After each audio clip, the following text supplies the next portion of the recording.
Film bid'ah dengan tokoh Walid yang kontroversial bukanlah hal yang baru. Di Indonesia pun film-film serupa sudah banyak yang tayang. Sebut saja film Mengaku Rasul, Sekte, Thaghut, dan lain-lain. Semuanya mengangkat tema kesesatan oknum-oknum yang mengaku sebagai guru spiritual. Tapi Anda tidak usah kaget dan tak perlu panik terhadap fenomena semacam itu. Perilaku sesat yang mengatasnamakan tokoh agama, guru spiritual, atau mursyid tarekat bukanlah sesuatu yang muncul belakangan. Hal semacam ini sudah ada sejak dahulu kala. Bahkan, para ulama terdahulu sudah memperingatkan kita untuk berhati-hati terhadap penipuan-penipuan berkedok agama semacam itu. Sebagaimana dipesankan oleh Syekh Al-Munawi di dalam kitabnya Syarah Arba'in Nawawi. Beliau mengutip nasihat Al-Arif Jibril yang mengatakan, "La tashabil mudda'iyata alladzina nasabu anfusahum limu'alajati amradil qulubi wa hum marda." Jangan kau dekati orang-orang yang suka mengaku bisa mengobati penyakit hati, sementara mereka sendirilah yang sakit. Juga ada nasihat dari sosok terkemuka dalam ilmu tasawuf, yakni Asy-Syaikh Suhrawardi, yang mengatakan, "Qad kathural mutasyabbihuna wa ikhtalafat ahwaluhum wa tasakhkhara bihil mutamasyikhuna wa fasadat a'maluhum." Telah banyak orang yang meniru-niru para sufi. Berbeda keadaan-keadaan mereka, dan ada yang tampil seolah-olah sebagai syekh atau guru spiritual, tetapi amal perbuatannya rusak. Hatta kana dzalika sababan ila annahu sabaqa ila qalbi man la ya'lamu usula tariqihim wa salafihim su'adh dhanni bihim. Sehingga banyak orang yang tidak paham dasar-dasar tasawuf dan tidak mengenal jejak para pendahulu yang saleh menjadi curiga terhadap kaum sufi secara umum. Wa kada la yaslamu minal waqi'ati fihim wa ta'ni 'alaihim dhannan anna hasilahum raji'un ila mujarrati rasmin wa takhsisuhum 'aidun ila mutlaqi ismin. Hampir tidak ada yang luput dari merendahkan para sufi karena mereka mengira bahwa tasawuf hanyalah simbol semata dan keistimewaan yang disandang para sufi hanyalah gelar kosong tanpa makna. Fa'ada dararuhum 'alal qaum. Akhirnya kerusakan yang ditimbulkan oleh orang-orang yang mengaku sufi itu justru mencoreng wajah para wali Allah yang sejati.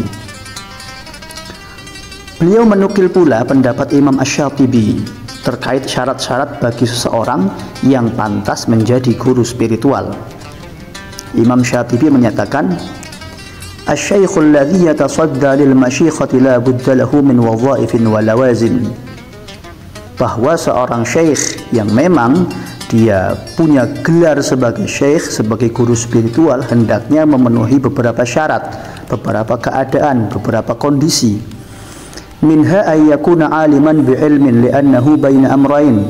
Idza sa'alahu al-muridu an syai'in min dzalika imma ay yaqula la adri aw yujibuhu fa in qala la adri dayya'ahu wa in ajabahu bighairi ilmin arrada nafsahu limaqtillah. Di antaranya ialah dia harus menguasai ilmu syariat, ilmu thariqah beserta cabang-cabangnya.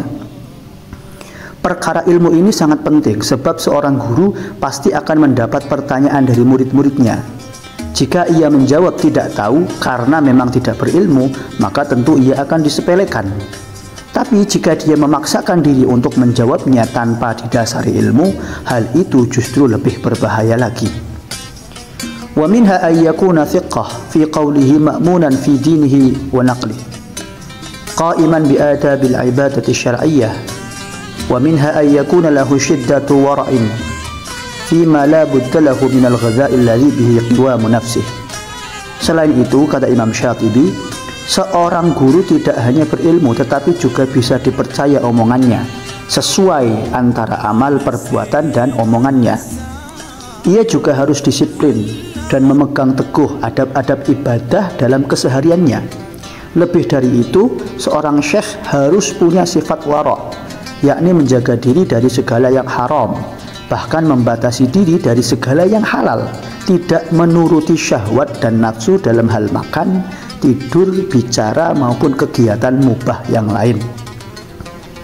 Kalau tidak demikian, lanjut Imam Syatibi, amma ghairu hadza mimman nabakha fi zamanina amsaluhum yahrusuna ala hubbil jah wa kathratil muridin wal atba' fala wallahi bal sunnatullahi alla tadhhar atharu syifa'i ala muridihim abada.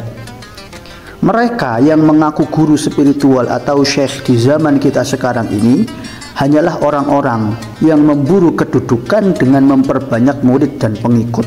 Demi Allah, tidak akan muncul tanda-tanda kesembuhan batin pada diri murid-murid mereka itu selamanya. Jadi ada 2 poin penting kesimpulan dari penjelasan singkat ini.